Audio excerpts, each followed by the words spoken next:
Premier truc que moi je regarde quand je prends une paire de chaussures, c'est si la semelle, elle se retire.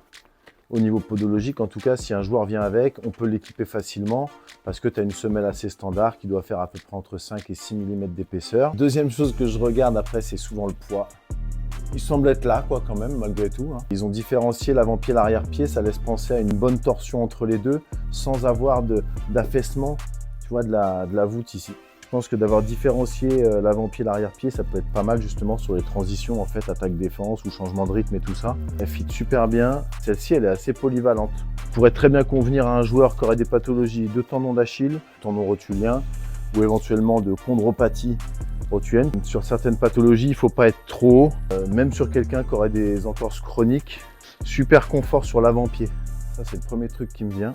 Par contre, je sens un bon renfort autour du tendon d'Achille. Là, je suis quand même bien maintenu. Elle semble accrochée, mais tu vois, t'as pas le petit squeak quoi dessus.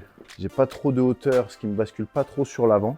J'ai l'impression que sur la 21, c'était un peu plus le cas. Plutôt sur des joueurs qui ont des appuis forts. C'est ce qui, de toute façon, c'est le profil un peu des Libron en général. T'as un très bon amorti, était près du sol. T'avais deux coloris de Agassi à l'époque. T'avais ce coloris là et t'avais le coloris jaune. Comme s'ils avaient mixé un peu les deux, donc elle a ce côté un peu rétro par rapport au coloris fluo. Tu les as vus, toi, tu te rappelles?